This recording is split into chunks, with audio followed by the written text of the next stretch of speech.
Bismillahirrahmanirrahim. Assalamualaikum warahmatullahi wabarakatuh. Innal hamdalillah nahmaduhu wa nasta'inuhu wa nastaghfiruh wa na'udzu billahi min syururi anfusina wa min sayyiati a'malina. Man yahdihillahu fala mudhillalah wa man yudlil fala hadiyalah. Asyhadu an la ilaha illallah wahdahu la syarikalah wa asyhadu anna Muhammadan abduhu wa rasuluhu la nabiyya ba'dah. Salam dan salam semoga senantiasa tercurahkan kepada Nabi Muhammad sallallahu alaihi wasallam beserta para keluarga, para sahabat dan orang-orang yang istiqomah berjalan di bawah naungan sunnah beliau hingga hari kiamat kelak. Tapi para pemirsa Ahsan TV, senang sekali kita ketemu lagi dalam acara kita kajian Islam ilmiah dalam pembahasan kitab kita Syarhus Sunnah, buah karya dari Al-Imam Al-Barbahari rahimahullah. Dan kali ini kita bersama Ustadz kita yaitu Ustadz Abu Fairuz Ahmad Ridwan LC.MA hafizahullahu ta'ala. Dan pada pembahasan sebelumnya kita sudah membahas poin ke 148 dan insya Allah pada hari ini kita akan melanjutkan pembahasan kita pada poin selanjutnya yaitu pada poin ke 149. Dan seperti biasa sebelum kita memulai kami mengajak para pemirsa Ahsan TV bagi yang ingin berinteraktif secara langsung bisa menghubungi nomor 081190079112 ataupun bagi para pemirsa yang ingin bertanya melalui pesan singkat atau WhatsApp bisa melayangkan pertanyaannya di nomor 081190079113. Dan insya Allah pertanyaan-pertanyaan Anda akan kami bacakan setelah Ustadz menuntaskan pembahasan pada pagi hari ini. Dan insya Allah juga pertanyaan-pertanyaan Anda, dan kami harapkan pertanyaan-pertanyaan Anda bisa disesuaikan dengan pembahasan kita pada pagi hari ini. Tapi tanpa memperpanjang waktu lagi, kita sapa terlebih dahulu Ustadz kita. Assalamualaikum warahmatullahi wabarakatuh, Ustadz. Waalaikumsalam warahmatullahi wabarakatuh, akhi. Bagaimana kabar hari ini, Ustadz? Alhamdulillah, bikhairin insyaAllah. Baik, Ustadz. Semoga Allah memberikan kemudahan kepada kita dalam pembahasan pada pagi hari ini, Ustadz. Tapi Ustadz, kami persilakan Ustadz untuk memulai pembahasan pada pagi hari ini. Falyatafaddal mashkuran. Jazakallah khairan. Bismillahirrahmanirrahim. Innal hamdalillah nahmaduhu wa nasta'inuhu wa nastahdihi wa natubu ilaih wa na'udzu billahi min syururi anfusina wa min sayyiati a'malina. Man yahdihillahu fala mudilla lahu wa man yudlilhu fala hadiyalah. Asyhadu an la ilaha illallah wahdahu la syarika lah wa asyhadu anna Muhammadan abduhu wa rasuluhu la nabiyya ba'dah. Amma ba'du, para pemirsa Ahsan TV di rumah, alhamdulillah senang sekali dapat kembali berjumpa dengan Anda sekalian dalam kajian kitab Syarhus Sunnah karya Imam Al-Barbahari rahimahullah. Dan insya Allah pada hari ini dengan izin Allah dan dengan taufik dari Dia semata kita akan melanjutkan pembahasan dari poin yang ke-149 dari kitab yang mulia ini. Berkata Imam Al-Barbahari rahimahullah rahmatan wasi'atan, bid'atun وبدعة ظهرت هي كفر بالله العظيم ومن قال بها فهو كافر لا شك فيه من يؤمن بالرجعة ويقول علي بن أبي طالب حي وسيرجع يوم القيامة ومحمد بن علي وجعفر بن محمد وموسى بن جعفر وتكلموا في الإمامة وأنهم يعلمون الغيب فاحذرهم فإنهم كفار بالله العظيم ومن قال بهذا القول. Berkata Imam Al-Barbahari rahimahullah, wa bid'atun zaharat, dan ada bid'ah yang muncul, hiya kufrun billahil azim, dan bid'ah ini adalah merupakan bentuk kekafiran kepada Allah yang Maha Agung. Jadi bid'ah, ulama membaginya menjadi dua bagian. Ada bid'ah mukaffirah, bid'ah yang mengeluarkan pelakunya dari Islam. Yang kedua bid'ah mufassiqah, bid'ah yang membuat pelakunya fasik namun belum keluar daripada Islam. Dan sebagian daripada i'tiqad keyakinan ahlul bid'ah, ada keyakinan tersebut yang membuat mereka keluar daripada Islam. Maka Imam Al-Barbahari rahimahullah menyatakan, apa bid'ah dimaksudkan ini? Wa man qala biha fahuwa kafirun la syakka fihi. Orang yang berpendapat dengan pendapat ini, yang mengatakan perkataan ini, maka dia kafir tanpa diragukan padanya. Apa yang dimaksud oleh beliau di sini tentang bid'ah yang membuat pelakunya keluar daripada Islam ini? Dia mengatakan man yu'minu birraj'ati, kelompok atau orang-orang atau sekte yang beriman meyakini akan adanya raj'ah. Apa itu raj'ah? Raj'ah adalah keyakinan orang-orang Syiah bahwasanya kelak Ali akan kembali dihidupkan Allah sebelum datangnya hari kiamat, untuk menegakkan keadilan, untuk memberantas kezaliman menurut mereka. Raj'ah adalah keyakinan kaum Syiah Ali nanti ketika Allah hidupkan kembali sebelum datangnya hari kiamat, Allah akan menghidupkan kembali musuh-musuh Ali, Abu Bakar dan Umar. Ya, dari kubur keduanya akan dibangkitkan untuk dijatuhkan hukuman atas kezaliman mereka telah merampas kekuasaan daripada Ali setelah wafatnya Rasulullah sallallahu alaihi wasallam. Ini keyakinan kaum Rafidhah, bahwasanya Ali akan dihidupkan kembali, musuh-musuhnya akan dihidupkan kembali, bahkan iyadzan billah mereka mengatakan ibunda Aisyah akan dihidupkan kembali, kemudian akan dirajam sampai mati karena perselingkuhannya, iyadzan billah, ya, dengan salah seorang sahabat Nabi, Safwan bin Mu'attil. Intinya Ali akan menjadi imam kembali sebelum hari kiamat akan dihidupkan kembali. Dan akan Allah hidupkan kembali musuh-musuhnya dari golongan para sahabat untuk dia eksekusi, untuk dia hukumi. Dia terapkan pada mereka had menurut orang-orang Syiah ini. Ya dan billah. Inilah konsep raj'ah yang mereka yakini. Man yu'minu birraj'ati, yang meyakini akan adanya raj'ah. Sebagian daripada Syiah al-mutaakhirin mengatakan raj'ah adalah akan dikirimnya kembali sebelum hari kiamat yang mereka sebut dengan nama Mahdi al-Muntazar, Imam Mahdi yang ditunggu-tunggu kedatangannya sebelum hari kiamat, yang sekarang dia sedang gaib, ghaibubah kubra, sedang hilang dari pandangan mata manusia, dan imam ini akan kembali hadir ke hadapan manusia sebelum hari kiamat. Dia hilang di sebuah gua di daerah Irak namanya Sirdab. Di gua itu dia lenyap, dia hilang, gaib. Ya, dan dia akan memunculkan kembali dirinya sebelum hari kiamat untuk menyidang berbagai kezaliman yang dilakukan oleh musuh-musuh Islam menurut mereka. Siapakah musuh-musuh Islam menurut mereka? Itu para sahabat Rasulullah sallallahu alaihi wasallam. Ya, ini raj'ah menurut konsep mereka. Maka imam yang mereka tunggu-tunggu Mahdil Muntazar ini akan kembali, ya, hidup, akan kembali, akan muncul di dunia ini. Allah akan hidupkan kembali musuh-musuh mereka, Abu Bakar, Umar, para sahabat-sahabat lainnya. Mereka mendukung bahkan Umar, yang menurut orang-orang Syiah merampok kekuasaan daripada Ali bin Abi Thalib. Semuanya akan dihidupkan kembali dan akan mereka diperangi. Inilah keyakinan mereka tentang raj'ah. Ya. Lalu Allah mengatakan wa annahum ilaihi la yarji'un, mereka orang-orang yang telah mati tidak akan kembali ke dunia ini. Andai kata ada orang boleh kembali ke dunia ini, maka lebih utama kembali adalah Rasulullah SAW. Ya. Orang yang telah mati tak akan dikembalikan Allah Subhanahu wa taala kembali di dunia ini. Dia telah pindah ke al-main, namanya alam barzakh, wa bainahuma barzakhun ila yaumi yub'atsun.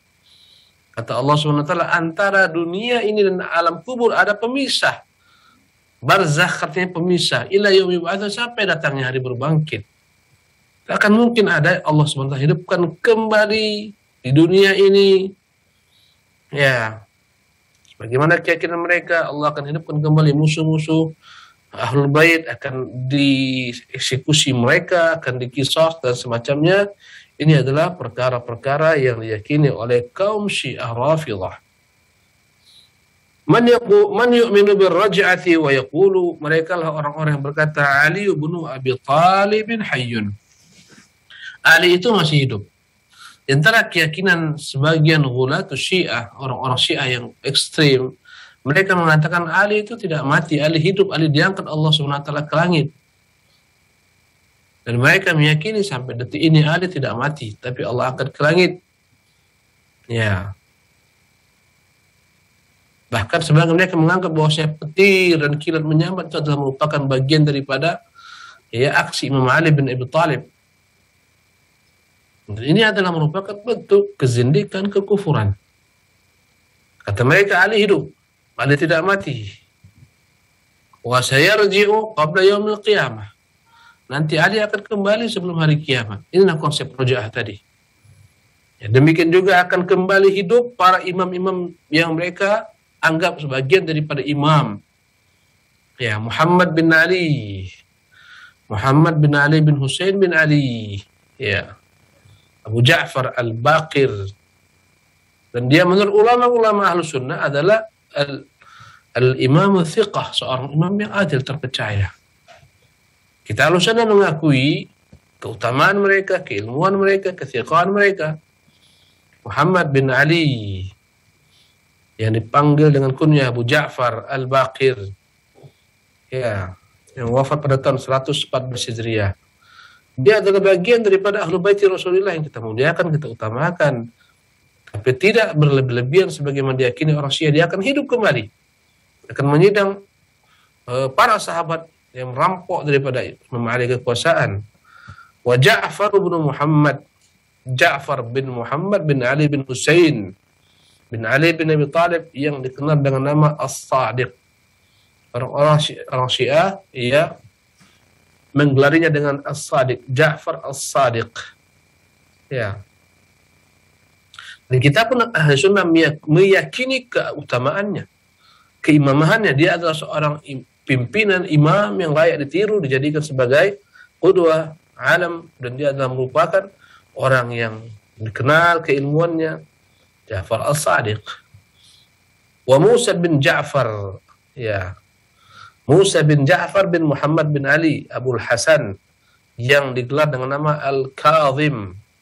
Dan dia juga adalah menurut konsep kita Al-Sunnah imamun abidun, pemimpin yang begitu, seorang yang layak ditiru, dipimpin yang begitu taat kepada Allah, ahli ibadah. Ya. Kita meyakini mereka adalah orang-orang yang Allah Subhanahu wa taala utamakan, mereka adalah ahlu baiti Rasulullah, tapi kita tidak meyakini mereka hidup kembali. Tidak pula kita meyakini mereka memusuhi para sahabat, mustahil. Ya, bahkan imam-imam disebutkan mereka berguru, mereka hidup di Madinah berguru dengan sahabat-sahabat Rasulullah sallallahu alaihi wasallam. Bagaimana pula mereka akan dihidupkan untuk memerangi sahabat-sahabat Rasulullah, membinasakan mereka, mengkisos mereka, merajam mereka, subhanallah. Wa takallamu fil imamah. Yang mereka ini, kelompok ini berbicara tentang masalah imamah. Kata mereka, yang layak sebagai imam adalah Ali bin Abi Thalib dan seluruh anak keturunannya, Ali, Hasan, Husain, dan seterusnya. Yang mengambil daripada selain itu kekuasaan, mereka zalim, bahkan mereka kafir, ya dan billah, mereka berhak untuk diperangi. Ya, ini keyakinan yang diyakini oleh Syiah. Yang lebih berat daripada itu, mereka meyakini imam-imam mereka ini maksum daripada kekeliruan, daripada kesalahan. Imam mereka tak pernah salah, tak pernah keliru, tak pernah lupa, tak pernah lalai. Bahkan sebagian tokoh dari mereka mengatakan bahwasanya imam mereka itu turut Allah SWT berikan kepada mereka kekuasaan untuk serta dalam mengatur alam raya ini. Tidaklah ada di alam raya ini bergerak dengan kehendak para imam, dengan izin para imam. Tak berguguran daun-daun ke bumi kecuali dengan izin para imam dan dengan ilmu para imam, dengan pengetahuannya. Inilah yang mereka katakan tentang para imam mereka. Tentunya ini adalah merupakan keyakinan yang menyimpang, keyakinan yang membawa kekufuran. Andai kata tidaklah bergerak di alam raya ini apapun dengan izin imam mereka, dengan kehendak imam mereka, dengan kemauan imam mereka, mana lagi untuk bagian Allah Subhanahu wa taala sebagai pencipta alam semesta. Ini kekufuran yang besar. Ya, dan apa yang mereka yakini ini hakikatnya bumerang bagi mereka sendiri. Mereka meyakini para imam mereka tak pernah salah, tak pernah keliru, tak pernah lupa. Ini bumerang bagi mereka sendiri. Kalau andai kata imam mereka tak pernah salah, tak pernah keliru, tak pernah khilaf, tak pernah lupa, berarti sahlah kekuasaan Muawiyah. Karena Muawiyah menjadi khalifah kaum muslimin dengan mandat yang diberikan oleh Hasan bin Ali. Hasan menyerahkan kepadanya kekuasaan. Bagaimanakah Muawiyah dikafirkan mereka, diperangi mereka? Ya. Sementara kekuasaan tersebut yang memberikan adalah imam yang mereka katakan Hasan bin Ali, mereka yang menyerahkan kekuasaan kepada Muawiyah. Berarti legal lah.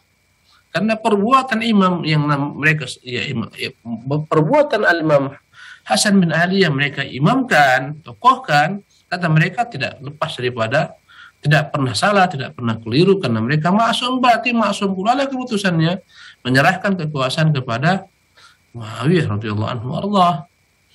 Subhanallah. Ya. Maka ini merupakan bumerang kepada mereka sendiri kembali. Ya, kalaulah mereka mengatakan ya imam-imam mereka itu mengetahui perkara gaib sebagaimana kata Imam Baris ini wa annahum ya'lamuna al-ghaibah. Sesungguhnya para imam ini mengetahui perkara gaib. Ini keyakinan mereka, padahal keyakinan ini sangatlah bertentangan dengan Quran, dengan sunnah Rasulullah SAW. Ya, qul la ya'lamu man fis samawati wal ardil ghaiba illallah, katakan Muhammad, tidaklah ada yang tahu perkara gaib di langit dan bumi ini kecuali Allah. Bahkan para nabi pun tidaklah mengetahui perkara gaib kecuali apa yang Allah bukakan bagi mereka, dan itu tidak seluruhnya, hanya sebagian kecil saja. Illa man irtada min rasulin. Ya. La ya'lamu ala ghaibi ahadan, tidaklah ada yang tahu perkara gaib Allah Subhanahu wa taala yakni tentukan illa man irtada min rasulin, kecuali rasul-rasul Allah ridai. Tahu perkara gaib itu pun bukan segala-galanya. Karena itulah Allah suruh nabinya yang mulia SAW mengatakan agar orang-orang tahu, qul law kuntu a'lamul ghaiba lastakthartu minal ghairi minal khairi wa ma masani su'u. Katakan Muhammad kepada mereka, kalau aku ini orang yang tahu perkara gaib, niscaya aku akan berbuat kebaikan sebanyak-banyaknya dan aku tidak akan terkena berbagai macam keburukan, kejelekan. Kalau Nabi tahu perkara gaib, tak akan mungkin dia mau datang ke Uhud sehingga luka SAW, pelipis beliau bocor, lutut beliau bocor, berdarah. Kalau dia tahu perkara gaib, ya, berarti Nabi tak tahu perkara gaib, bahkan terbunuh ketika itu pamannya. Ini menunjukkan Nabi tak tahu perkara gaib. Kalau dia tahu, tak akan mungkin dia terkena sedikit pun ketentuan Allah, musibah. Demikian juga ini bumerang bagi orang-orang Syiah. Mereka mengklaim para imam mereka tahu perkara gaib. Andai kata mereka mengatakan demikian, maka apa yang diperbuat Husain bin Ali berangkat ke Karbala, sehingga akhirnya dia terbunuh, dia dikhianati oleh penduduk Kufah, ya, berarti Husain bin Ali itu tahu dan dia setuju dan dia rela. Mengapa dia perangi? Kalau dia rela dan dia tahu sebelumnya dia akan terbunuh di sana, mengapa dia berangkat? Mengapa dia perangi dengan jumlah yang tak seimbang antara 91 pasukan yang dibawa oleh Husain bin Ali melawan 4.000 daripada pasukan Ubaidillah bin Ziyad, sehingga akhirnya kepalanya dipenggal oleh musuh-musuh Islam, ya dan billah. Kalau dia tahu perkara gaib, tak akan mungkin dia berangkat. Subhanallah, terbunuh sebagian besar daripada ahlu baiti Rasulullah pada peristiwa Karbala tersebut. Nah, maka kebohongan mereka sangatlah nyata. Ini menunjukkan imam-imam mereka tak tahu perkara gaib. Kalau Allah tahu Husain perkara gaib, tak akan mungkin dia terkena musibah bencana semacam itu. Ya, apalagi ungkapan mereka tidaklah ada di alam raya ini apapun yang bergerak kecuali dengan kehendak imam, dengan izin imam, dan dengan ilmu imam. Mana lagi untuk Allah Subhanahu wa taala jika ini kita katakan ya. Mereka memiliki ini semua. Apalagi bagian Allah Subhanahu wa taala sebagai Tuhan pencipta alam semesta. Kalau semua sifat-sifat ketuhanan Allah dinisbatkan kepada para imam, diambil oleh para imam. Allahu Akbar. Ini adalah merupakan penyimpangan yang nyata, yang fatal sekali. Ya. Ketika Imam Hasan bin Ali menyerahkan kekuasaan kepada Muawiyah, Husain pun rida. Husain pun rela. Berarti sahlah keimaman Imam Muawiyah, kekhalifahan Muawiyah bin Abi Sufyan, karena dia terpilih, jangan dipilih oleh Imam Syiah. Mengapa mereka dikafirkan, mereka diperangi, ditentang, difitnah yang berbagai macam fitnah dan semacamnya. Subhanallah. Ya. Maka apa yang mereka katakan itu akan menjadi bumerang bagi mereka sendiri. Ya. Mereka mengatakan bahwasanya Umar itu kafir, Abu Bakar kafir. Subhanallah. Kalaulah kita katakan Umar itu kafir, maka menjadi bumerang bagi Syiah, karena Syiah itu telah menikahkan, karena Syiah meyakini bahwasanya Ali imam yang mereka jadikan sebagai imam yang pertama Ali bin Abi Thalib, Imam Ali sendiri yang menikahkan putrinya Ummu Kulthum kepada Umar bin Khattab. Masuk akalkah seorang imam Ali bin Abi Thalib yang kita kenal keberaniannya, kita kenal dia tidak punya sedikit pun ketakutan dengan makhluk, ya rela menikahkan putrinya dengan seorang kafir sebagaimana yang mereka klaim, ya bahwasanya Umar itu kafir. Bagaimana mungkin Ali menikahkan putrinya sendiri? Subhanallah. Kata mereka Ali bertaqiyah, Ali berpura-pura. Ya subhanallah, mereka ingin menyanjung Ali, bahkan mereka sebaliknya malah melecehkan Ali. Layakkah Ali berpura-pura dalam perkara menikahkan putrinya kepada orang kafir? Subhanallah, berpura-pura karena takut.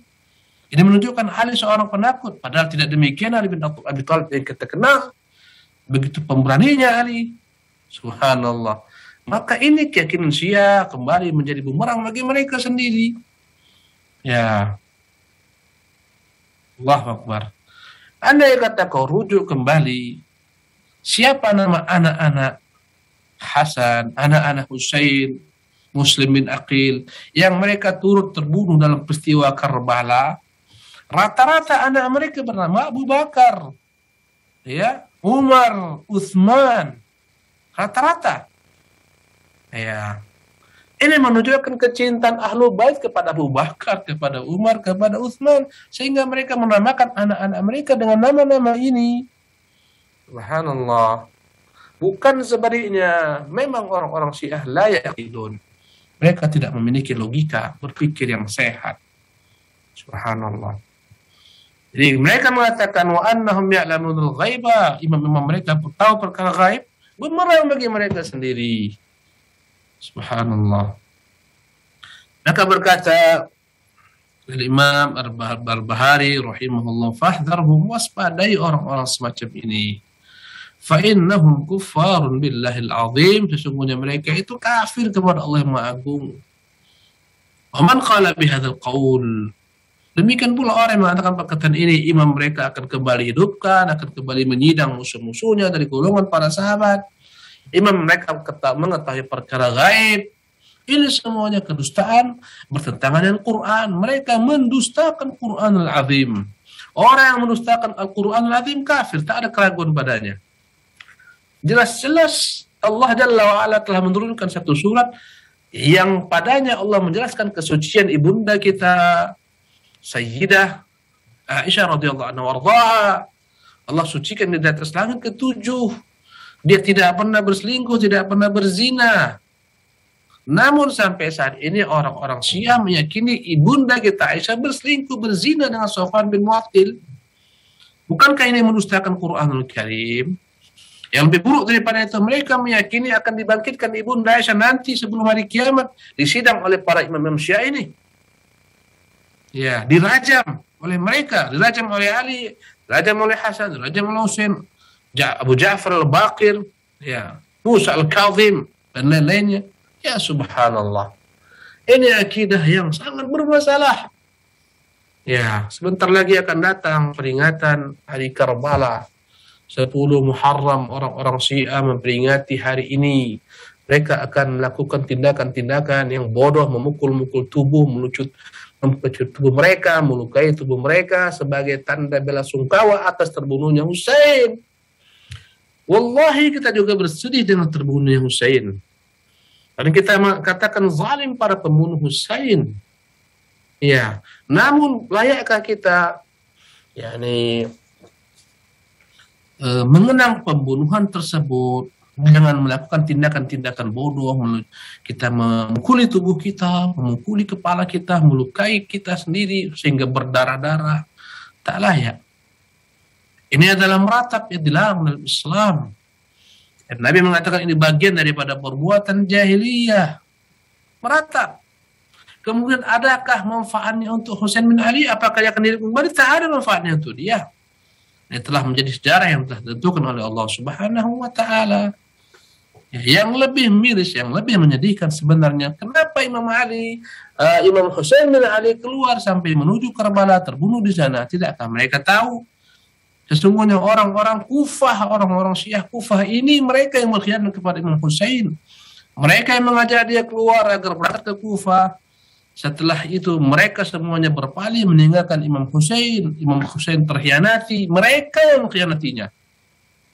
Ya, mereka tinggalkan. Bagaimana kita ketahui? Ya, dalam sejarah ringkasnya Imam Husain bin Ali ketika dipilih Yazid bin Muawiyah tidak setuju dengan pengangkatan Yazid bin Muawiyah. Datang surat dari Kufah. Ada 500 surat yang mengatakan kami penduduk Kufah siap Anda menjadi pemimpin kami.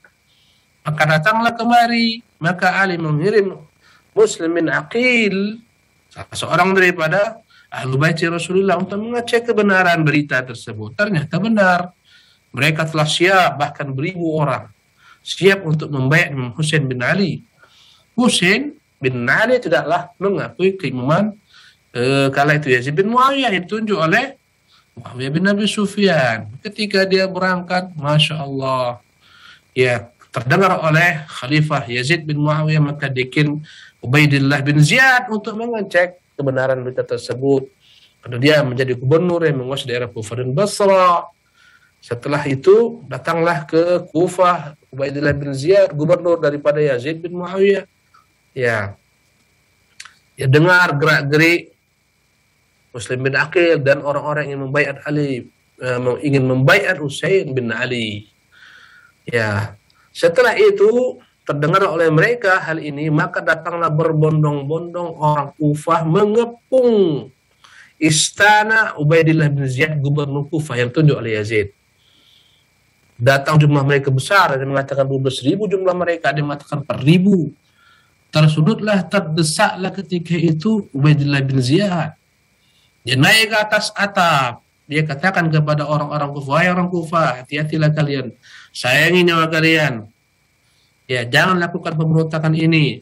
Telah dikirim berpuluh ribu tentara-tentara Yazid bin Muawiyah. Kembalilah kalian ke rumah kalian masing-masing. Jangan ikut perkara ini. Kalian akan terancam keselamatan kalian."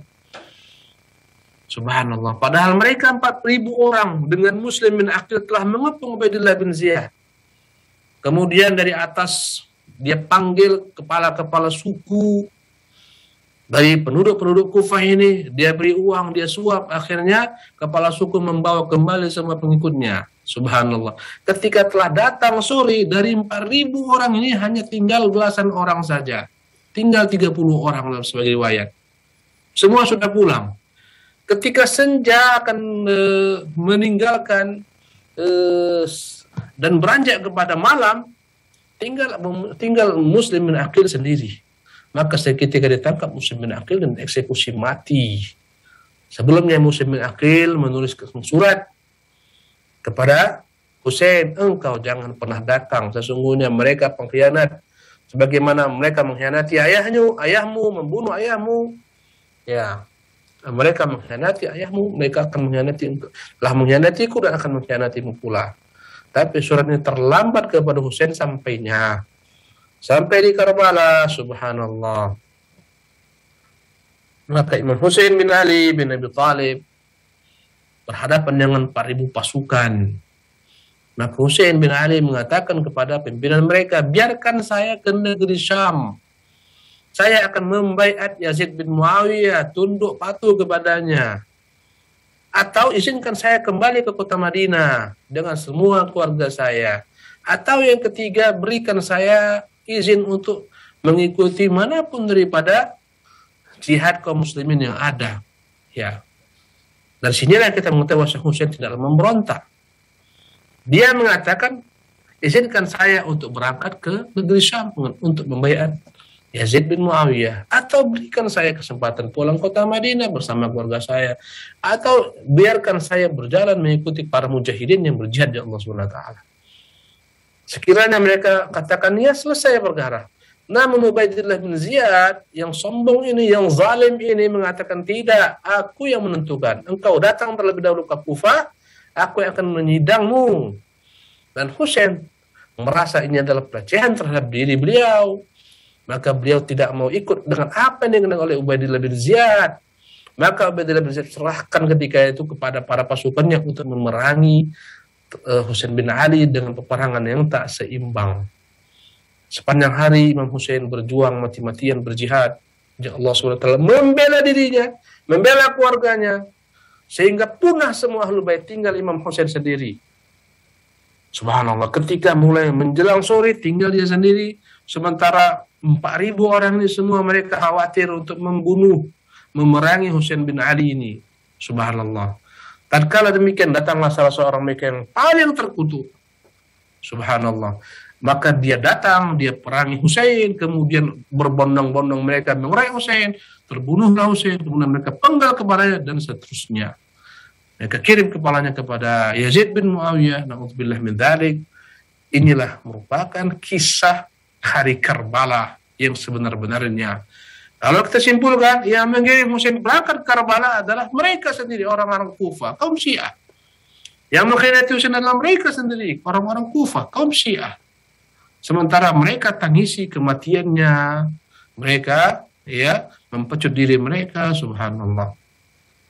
Pemirsa ini dimuliakan oleh Allah Subhanahu wa taala. Perumpamaan mereka ini bagaikan perumpamaan sekelompok orang membunuh seseorang. Setelah itu mereka naikkan ke atas keranda, mereka giring ke kuburan, mereka menangis sepanjang jalan atas orang yang mereka ingin kuburkan, padahal mereka yang menumpahkan darahnya sendiri. Subhanallah. Disalahkan para sahabat, dikalahkan kaum muslimin, disalahkan kaum sunnah. Seolah-olah mereka lah yang membunuh. Ya, Husain bin Ali kita katakan mereka sendiri membunuhnya. Subhanallah. Mereka yang membiarkan Ubaidillah bin Ziyad dan tentaranya untuk membantai Husain bin Ali. Mereka kemana semuanya? Ya. Pemirsa yang dimuliakan oleh Allah Subhanahu wa taala. Qala Tu'mah bin Amr wa Sufyan bin Uyainah. Kita lanjutkan. Berkata Tu'mah bin Amr, ya, atau bin Umar, wa Sufyan bin Uyainah, berkata Sufyan bin Uyainah,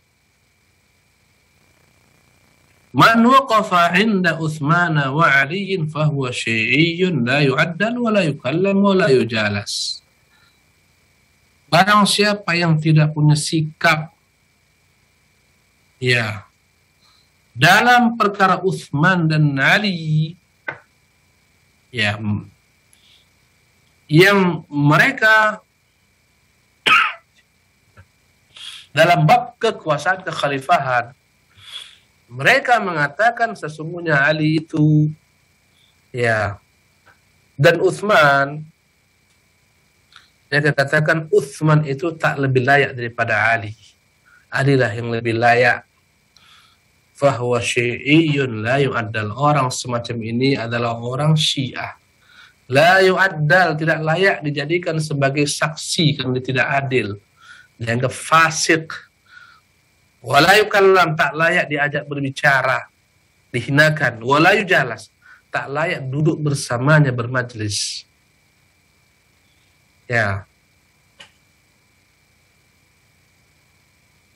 Barang siapa yang lebih mengutamakan Ali daripada Utsman, maka dia dianggap Syi'i. Tak layak diterima persaksiannya. Tak layak dijadikan sebagai teman bermajlis. tak layak didengarkan perkataannya. Wa man qaddama aliyan ala Utsmana fahuwa rafidhiyun. Barang siapa yang mengatakan Ali lebih utama daripada Utsman, ya, lebih layak menjadi penguasa daripada Utsman, fahuwa rafidhiyun, maka dia adalah sekte Rafidah. Qad rafadhu amra ashabi Rasulullah, karena mereka telah menentang, ya, keputusan para sahabat-sahabat Rasulullah. Para pemirsa yang dimuliakan Allah Subhanahu wa taala, kita meyakini bahwasanya, ya, khalifah itu setelah Umar adalah Utsman yang berhak dipilih oleh kaum muslimin, bahkan Ali pun turut membaiat Utsman bin Affan. Sementara Syiah mengatakan Utsman tak layak sebagai khalifah, merampas kekuasaan daripada Ali. Inilah orang-orang Rafidah. Ya. Karena mereka telah menyelisihi kesepakatan para sahabat-sahabat Rasulullah sallallahu alaihi wasallam.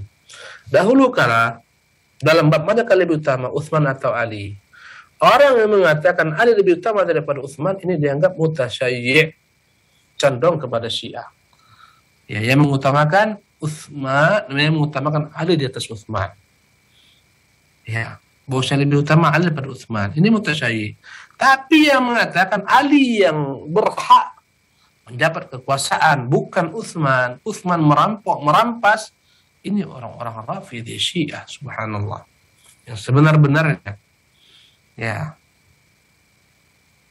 وَمَنْ قَدَّمَ الْأَرْبَعَةَ عَلَى جَمَاعَتِهِمْ وَتَرَحَّمَ عَلَى الْبَاقِينَ وَكَفَّ عَنْ زَلَلِهِمْ فَهُوَ عَلَى طَرِيقِ الْإِسْتِقَامَةِ.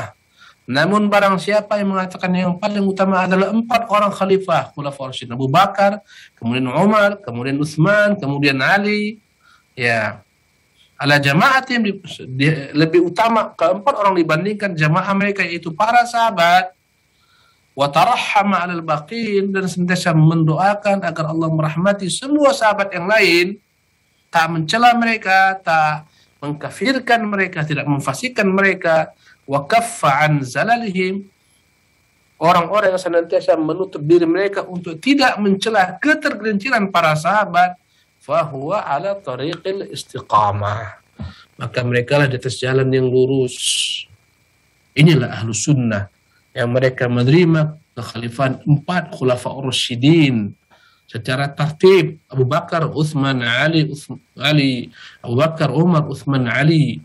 Kemudian meridai semua sahabat-sahabat Nabi setelah mereka mendoakan mereka dengan kebaikan, tidak mengutuk mereka, tidak melaknat mereka, tidak menyumpah celaka mereka. Tidak pula mengkafirkan mereka, bahkan tidak berani mencela sahabat-sahabat Rasulullah SAW. Meski sebagian sahabat itu ada yang khilaf, salah, tapi tidak mencela mereka. Inilah jalan ahlu sunnah, inilah jalan yang lurus. Ala tariqil istiqamatil wal huda, ini atas jalan yang lurus, di atas petunjuk. Di hadal bab, dalam bab ini. Sebaliknya yang mencela para sahabat, apalagi mengkafirkan mereka kecuali segelintir manusia, ya, maka ini adalah merupakan jalan ke neraka, ya, dan billah, jalan menuju neraka jahim. Mereka ingkari ketentuan Allah Rasulnya. Allah meridai para sahabat Muhajirin Ansar, sementara mereka mengutuk. Bukankah ini merupakan bentuk kedustaan kepada Quran? Allah mengatakan, ya, laqad radiyallahu 'anil mu'minin idh yubayyi'unaka tahta asy-syajarah. Allah telah meridai orang-orang beriman yang membaiat Muhammad di bawah pohon. Ini adalah ayat yang turun ketika para sahabat membaiat Nabi SAW pada tahun ke-6 Hijriah di bawah pohon pada peristiwa perjanjian Bai'atul Aqabah. Jumlah mereka 1.400 orang. Allah meridai mereka, orang-orang Syiah mengkafirkan mereka. Mana mereka kita benarkan? Perkataan Allah yang maksum daripada kesalahan, atau perkataan mereka para pendusta. Allah mengatakan tentang kaum Muhajirin dan Ansar, ya, wasabiquna al-awwaluna minal muhajirin wal ansari walladzina tabauhum bi ihsan radhiyallahu anhum wa radu'an. Mereka lah para orang-orang terdahulu dari golongan Muhajirin Ansar yang memeluk Islam. Ya, kata Allah Subhanahu wa taala, Dan demikian pula orang yang mengikuti mereka dengan kebaikan. Allah meridhai mereka semuanya dan mereka ridha kepada Allah. Allah ridha kepada sabiqun al-awwalun dari golongan Muhajirin dan Ansar. Sementara Syiah begitu murka kepada as-sabiqun al-awwalun. Mana yang benar, mana yang sesat? Subhanallah. Maka hati-hatilah dengan sekte Syiah ini. Jangan pernah kau terkecoh. Mereka pendusta agama. Mereka penentang Allah dan Rasulnya.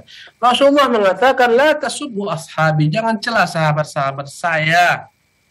Fa'innakum law anfaqtum mithla uhudin dhaban ma wasaltum muda ahadihim wala nasifat. Jangan celah sahabat-sahabat saya. Kalian tak akan pendapat menyamai mereka. Meskipun bersedekah satu gunung Uhud emas, tak pernah mengadakan sedekah mereka walaupun dengan satu bentangan tangan. Ya. Maka orang-orang yang membenci mereka, mereka adalah orang-orang sesat dan tersesat dan menyesatkan. Allahu Akbar. Kemudian saya dimuliakan oleh Allah Subhanahu wa taala, berkata Imam Barbahari rahimahullah pada poin yang ke-150, was-sunnatu adalah bagian daripada cara beragama Nabi, jalan beragama Nabi, sunnahnya Nabi, an tashhada annal 'asharata alladziina syahida lahum Rasulullah bil jannah sallallahu alaihi wasallam annahum fil jannati la syak. Engkau harus mempersaksikan, meyakini, membenarkan persaksian Rasulullah tentang 10 orang sahabat mereka adalah penghuni surga. Dalam satu hadis yang Nabi mengatakan Abu Bakar di surga, Umar di surga, Utsman di surga, Ali di surga, Talha bin Ubaidillah di surga, ya, Sa'id bin Zaid di surga, kemudian Abu Ubaidah Amir bin Jarrah di surga, ya, Abdurrahman di surga, Zubair di surga, Sa'ad bin Waqqas di surga. 10 orang ini adalah merupakan orang terbaik dalam Islam. Semuanya ahli surga dengan persaksian Rasulullah SAW. Maka kita harus benarkan persaksian Rasulullah. Tidak sebagaimana kaum Syiah. Subhanallah. Dari 10 orang ini hanya satu yang selamat, Ali sendiri. Selainnya, bagi mereka semuanya tercela. Ya dan billah. Mana mau kita dengarkan? Rasulullah atau omong kosong orang-orang Syiah? Ya. Wala tufrid bis salati ala ahadin illa li Rasulillah sallallahu alaihi wasallam wa ala alihi faqat. Poin yang ke-151 berkata Imam Barbahari rahimahullah, janganlah kalian mengkhususkan untuk mendoakan salah seorang saja daripada sahabat dan meninggalkan yang lain. Karena akhirnya doa salawat itu secara khusus untuk Rasulullah sallallahu alaihi wasallam dan untuk para sahabat semata. Ya. Kita akan bahas makna as-salat. Apa arti as-salat? As-salat itu secara bahasa mana doa, berdoa. Ya, adapun salat secara istilah adalah merupakan perbuatan mulai daripada takbir, diakhiri dengan salam, dengan berbagai macam bacaan-bacaan yang gerakan-gerakan yang ada padanya berupa ruku, i'tidal, sujud, duduk sujud. Inilah salat. Ya. Terkadang salat disebutkan dalam Quran bermakna doa, kata Allah kepada nabinya sallallahu alaihi wasallam ketika Rasulullah mendoakan meninggalnya Abdullah bin Ubay bin Salul, wala tusalli ala ahadin minhum mata abada. Janganlah engkau Muhammad salat terhadap orang yang mati daripada mereka. Maknanya janganlah engkau mendoakan mereka yang telah mati. Maka salat bisa bermakna doa. Secara bahasa salat bermakna doa. Kata Allah Subhanahu wa taala dalam Al-Qur'anul Karim, "Khudz min amwalihim shadaqatan tutahhiruhum wa tuzakkihim biha wa shalli 'alaihim." Terimalah, ambil daripada mereka harta-harta mereka ya Muhammad, zakat harta mereka untuk mensucikan diri mereka, dan shalli 'alaihim, doakanlah mereka. Ini makna salat. Adapun makna salawat Allah atas nabinya adalah merupakan pujian Allah kepada nabinya di alam malaikat sana. Innallahu malaikatahu yusalluna 'alan nabi. Sesungguhnya Allah dan malaikatnya berselawat kepada, makna Allah berselawat kepada nabi adalah Allah Jalla wa Ala memuji Nabi SAW di alamnya malaikat sana. Ya, dan makna salawat kita untuk Rasulullah, Allahumma shalli ala Muhammad wa ala ali Muhammad, ya Allah berikanlah salawatmu kepada Muhammad dan keluarga Muhammad. Maknanya adalah, ya Allah, ya berikanlah kepada Nabi kami yang mulia sallallahu derajat, pangkat, kedudukan yang kau banggakan di sana. Itulah makna salawat kita untuk Nabi yang mulia sallallahu alaihi wasallam. Dan salawat ini kita ucapkan untuk Nabi dan untuk Ahlul Bait. Bolehkah kita mengucapkan salawat kita untuk seseorang? Jawabannya, boleh selama tidak dikhususkan. Nabi SAW pernah mengatakan, ya, bahwasanya Allah SWT berselawat kepada Abu Aufah daripada salah seorang sahabat Nabi yang mulia SAW. Ya. Yang dilarang adalah menjadikan syiar khusus sebagaimana dibuat oleh orang-orang Syiah, terkhusus hanya kepada imam-imam mereka saja, tidak kepada para sahabat-sahabat lain. Menjadi ciri-ciri khusus, maka kita harus menjauhi istilah-istilah ini. Bahkan istilah Ali karramallahu wajhah bukan dari Ahlus Sunnah. Memang kita mengatakan Allah memuliakan wajah Imam Ali, tapi juga memuliakan wajah para sahabat, bukan hanya Imam Ali sendiri. Ungkapan karramallahu wajhah ini tersebar di kalangan Ahlus Sunnah, padahal bukan dari Ahlus Sunnah. Ya, oleh karena itu dalam bab salawat ini tidak boleh kita mengkhususkan orang tertentu dengan salawat. Menjadi syiar, menjadi simbol. Ini dimaksudkan oleh Al-Imam Al-Barbahari rahimahullah tabaraka ta'ala, karena salawat itu secara mutlak jika disebutkan untuk Nabi dan untuk para ahlu baiti Rasulullah dan untuk para sahabat berikutnya. Ya, itu dia dimaksudkan oleh beliau di sini. Pada poin ke-142 berkata Imam Al-Barbahari, wa ta'lam anna Utsman bin Affan qutila mazluman. Naklah kau yakini Utsman bin Affan terbunuh dengan kezaliman. Wa man qatalahu kana zaliman. Yang membunuh Utsman adalah orang zalim pula. Kita Ahlus Sunnah meyakini Utsman itu terbunuh dalam kezaliman. Subhanallah. Singkat ceritanya bahwasanya Utsman ketika menjabat sebagai salah seorang khalifah Rasulullah sallallahu alaihi wasallam, ada seorang Syiah, ada seorang Yahudi dari Yaman, ya, bernama Abdullah bin Saba. Dia datang ke kota Madinah, dia menyebutkan berbagai macam bentuk fitnah-fitnah tentang kejelekan Utsman.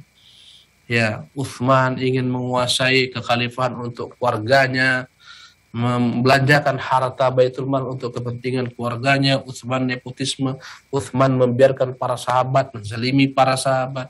Ini tersebar dan disebarkan sampai ke Kufah, sampai ke Basrah, sampai ke Mesir. Maka timbullah gejolak di antara para sahabat Abdullah bin Saba ini. Subhanallah. Akhirnya kesimpulannya, ringkasnya, mereka datang ketika orang sedang melaksanakan ibadah haji di tanah Makkah. Mereka datang ke kota Madinah. Mereka mengepung Utsman bin Affan sampai akhirnya mereka membunuh Utsman bin Affan. Maka mereka adalah orang-orang zalim. Utsman terbunuh dengan kezaliman. Dan kita meyakini Utsman adalah seorang syahid, ya, terbunuh sebagai syuhada. Sebagaimana Nabi telah memberitakan jauh-jauh hari ketika Nabi di atas Gunung Uhud. Gunung Uhud berguncang, di sana ada Abu Bakar, ada Umar, ada Utsman. Ya, maka berkatalah Rasulullah kepada Uhud, ihda ya Uhudin, ya Uhudu, tenanglah wahai Gunung Uhud, fa inna alaika nabiyan wa siddiqan wa syahidain. Di atas benda adalah seorang nabi, seorang siddiq dan dua orang syahid. Siapa yang dua orang syahid ini? Ali dan Utsman, karena kedua-duanya terbunuh. Subhanallah. Pemirsa yang dimuliakan oleh Allah Subhanahu wa taala, demikianlah yang dapat tersajikan pada kesempatan yang penuh keberkahan ini. Ya, sampai kepada poin yang ke-152. Insyaallah kita lanjutkan di kesempatan yang akan datang. Subhanakallah bihamdika, asyhadu an la ilaha illa anta, astaghfiruka wa atubu ilaik. Kita kembalikan kepada pembawa acara di sana. Tafadhal ya akhi, barakallahu fiik. Jazakumullah khairan kepada Ustadz atas ilmunya. Mudah-mudahan Allah selalu memberikan kesehatan dan kebaikan lainnya kepada Ustadz. Dan insya Allah apa yang kita dengarkan bersama-sama bisa memberikan kita manfaat dan bisa memberikan manfaat kepada kita semua. Dan para pemirsa Hasan TV, itulah tadi pembahasan kita pada kitab Syarhus Sunnah dengan tema lanjutan akar-akar kebidahan dari poin ke 149 sampai ke 152. Dan seperti biasa kami mengajak para pemirsa Hasan TV bagi yang ingin berinteraksi secara langsung bisa melalui nomor 081190079112, ataupun bagi para pemirsa yang ingin bertanya melalui WhatsApp atau pesan singkat bisa melayangkan pertanyaannya dengan nomor 0811900913. Dan para pemirsa Hasan TV, kita sudah masuk ke Tibalah saatnya kita masuk ke sesi selanjutnya, yaitu sesi tanya jawab. Dan kita sudah ada beberapa pertanyaan yang sudah masuk. Kita bacakan terlebih dahulu pertanyaan yang sudah masuk melalui pesan singkat. Assalamualaikum warahmatullahi wabarakatuh, Ustaz. Izin bertanya, Ustaz, berkenaan dengan hadis, wahai sekalian manusia, sungguh aku telah meninggalkan pada kalian dua hal, yang jika kalian mengambilnya kalian tidak akan sesat, yaitu kitabullah dan itrati ahlul baitku. Pertanyaannya, ahlul bait yang seperti apa yang harus diikuti? Karena ada ahlul bait yang menyimpang akidahnya seperti menolak Allah di atas arsy, membolehkan minta didoakan sama orang yang sudah mati dan lain-lain. Syukran Ustaz, jazakumullahu khairan. Bismillah, alhamdulillah, wassalatu wassalamu ala rasulillah ba'du.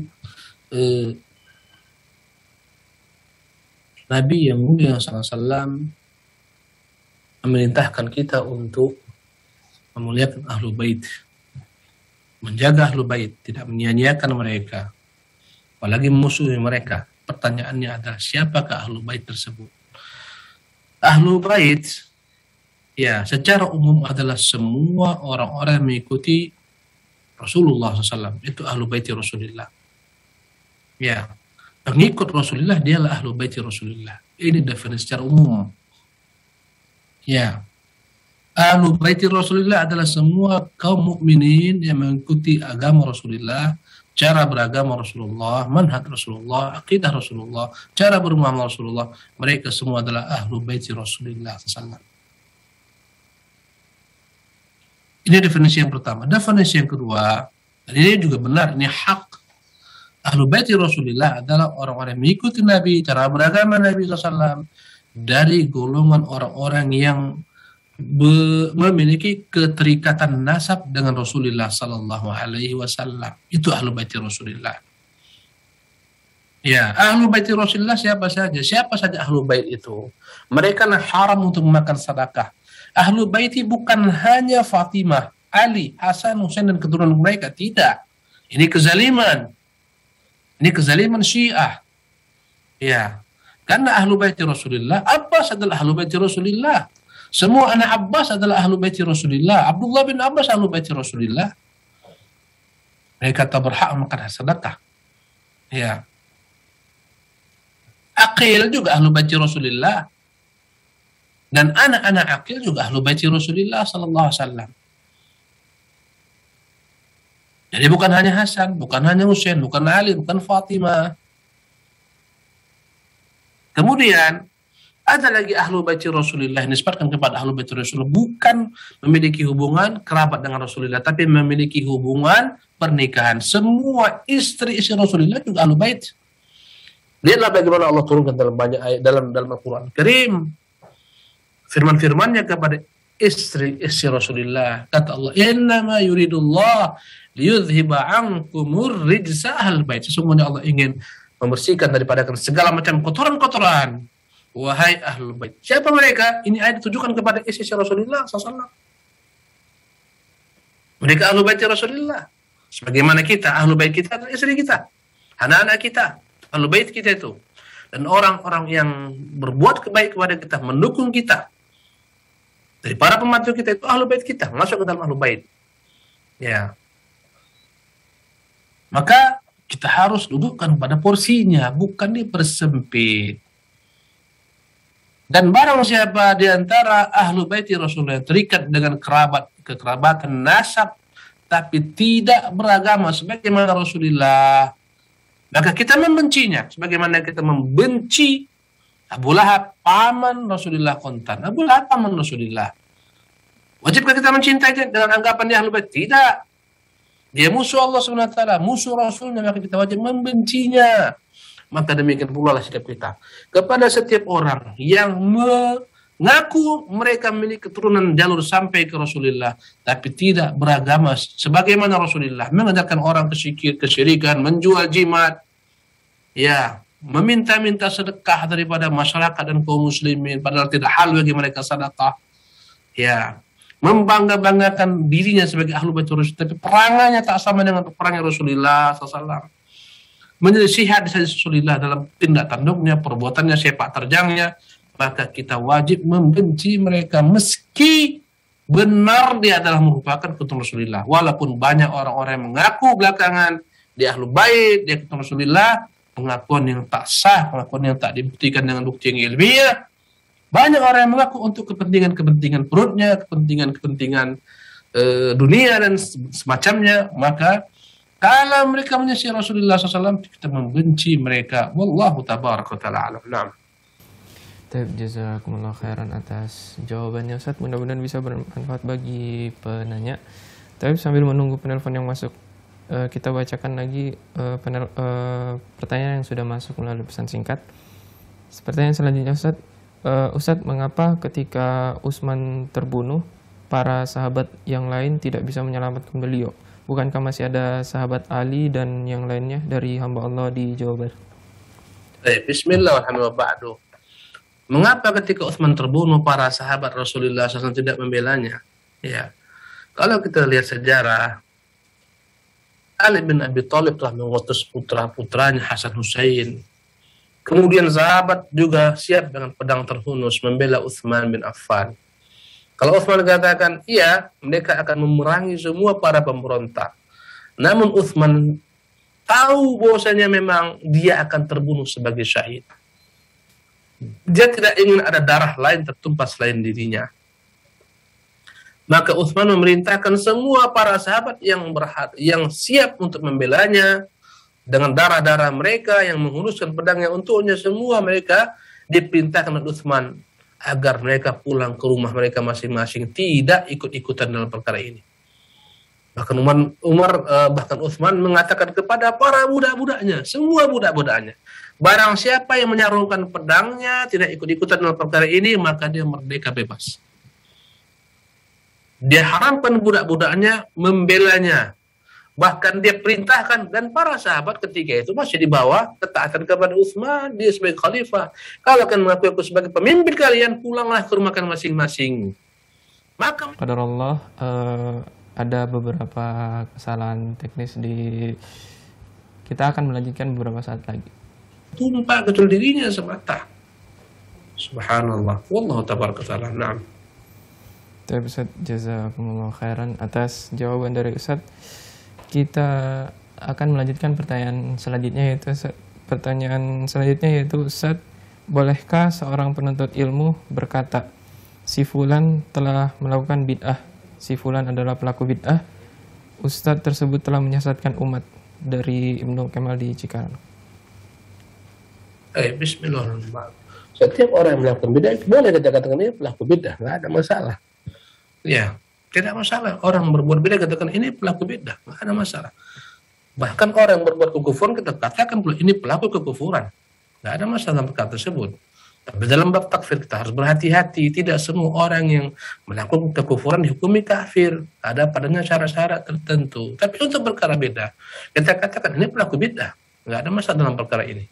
Kewajiban kita adalah mendakwainya, menyadarkannya, mengingatkannya, mengajaknya kepada kebaikan. Wallahu tabaraka ta'ala. Nah. Taib, jazakumullah khairan atas jawaban dari Ustaz. Mudah-mudahan bisa bermanfaat bagi penanya. Tapi Ustaz, kita lanjut ke pertanyaan selanjutnya. Tapi sebelum itu, kami mengajak para pemirsa Ahsan TV bagi yang ingin bertanya secara interaktif, secara langsung, bisa melalui nomor 081190079112. Ataupun bagi para pemirsa yang ingin bertanya melalui WhatsApp atau pesan singkat, bisa melayangkan pertanyaannya dengan nomor 081190079113. Tapi Ustaz, kita lanjut ke pertanyaan selanjutnya, Ustaz. Siapakah yang boleh menafsirkan makna hadis? Apakah orang awam mampu menafsirkan sendiri maksud atau makna hadis Rasulullah dari hamba Allah di Bekasi, Ustaz? Bismillahirrahmanirrahim. Alhamdulillah wassalatu wassalamu ala ba'du. Adapun mengenai ayat Allah Subhanahu wa taala, hadis Nabi yang mulia SAW, banyak ayat, banyak hadis yang memang telah jelas tafsirannya, orang-orang awam pun paham maknanya. Ya, maka ada Al-Qur'an, ayat-ayat tertentu yang semua orang memahaminya, tak ada perselisihan. Qul huwallahu ahad, Allahus samad, lam yalid wa lam yulad wa lam yakul lahu kufuwan ahad. Ini ayat. Semua orang awam pun paham. Katakanlah Muhammad dialah Allah yang satu, Allah tempat bergantung semua makhluk. Dia tidak pernah melahirkan, tak pernah dilahirkan, tidak ada yang sama dengannya. Jelas. Demikian juga kebanyakan hadis Nabi yang mulia SAW. Adapun hadis-hadis tertentu yang ada pada masa Nabi dengan bahasa Nabi dan sebagian orang-orang awam tidak mengetahuinya, tentulah bertanya kepada para ulama. Ya, fas'alu ahla dzikri in kuntum la ta'lamun. Hendaklah akan bertanya kepada para ulama, dan dalam menafsirkan hadis senantiasa kita hendaklah menafsirkan hadis tersebut sama dengan apa yang dipahami oleh para sahabat-sahabat Rasulullah agar kita tidak tersesat. Karena akan senantiasa orang-orang datang mengklaim mereka memiliki dalil daripada sunnah. Kata mereka kita punya hadis, dasarnya ini. Hadisnya benar, pemahamannya menyimpang. Orang-orang yang membuat baiat sendiri-sendiri, mengangkat imam mereka baiat, mereka juga pakai hadis, tapi ini cara pengamalan mereka adalah bid'ah. Ya, dia buat gerakan-gerakan bawah tanah, dia kumpulkan orang-orang di baiat, mereka angkat imam satu orang menjadi imam mereka, kata mereka berdasarkan hadis Nabi SAW, man mata walaysa fi unuqi bai'atun famata mitatuh jahiliyah. Barang siapa yang mati tidak memiliki baiat di lehernya, maka matinya mati jahiliyah. Kita wajib baiat imam kita. Ini hadis dari Nabi, tapi cara memahaminya, pemahaman ini pemahaman kaum Khawarij, ISIS dan semacamnya. Maka hadis ini yang tak membayar Abu Bakar al-Baghdadi maka dia kafir. Ini kan cara memahami yang menyimpang. Hadis yang sahih, memahaminya batil. Banyak orang-orang Syiah yang mengatakan, orang-orang Sufi yang memiliki paham al-ittihad atau al-hulul, mereka menyatakan Allah Subhanahu wa taala merupakan apa yang kita lihat semuanya Allah. Alam lain adalah merupakan hakikat daripada Allah. Kata mereka, dalilnya Allah mengatakan kullu syai'in halikun ila wajah. Semuanya binasa kecuali wajah Allah. Kata mereka ini menunjukkan semuanya adalah Allah. Ini ayatnya benar. Tapi pemahamannya menyimpang. Oleh karena itu, jika engkau ingin lurus, pahamilah Quran, pahamilah sunnah sebagaimana dipahami oleh para sahabat-sahabat Rasulullah sallallahu alaihi wasallam. Karena itulah Nabi ketika mengingatkan kita untuk mengikuti sunnah, kata Nabi, alaikum sunnati wa sunnatil khulafaur rasyidin. Ikutilah sunnahku dan sunnah para khulafaur rasyidin setelahku, berpegang teguhlah dengan sunnah tersebut. Apakah para khalifah memiliki sunnah? Tidak. Sunnah mereka adalah sunnah Rasulullah. Maksudnya kalau engkau ingin mengamalkan sunnah, pahamilah sebagaimana para sahabat-sahabat memahami sunnah tersebut agar engkau tidak tersesat. Wallahu ta'ala alam. Taib, jazakumullah khairan pada Ustadz. Itulah tadi pertanyaan terakhir Ustadz di pertemuan kita pada kali ini. Jazakumullah khairan lagi Ustadz yang telah memberikan jawabannya dari pertanyaan-pertanyaan yang sudah disampaikan pada pertemuan pagi hari ini. Dan terakhir Ustadz, sebelum kita menutup, mungkin ada beberapa ikhtitam dari Ustadz. Cukup insyaallah. Cukup Ustadz. Taib Ustadz, demikianlah pertemuan kita pada pagi hari ini.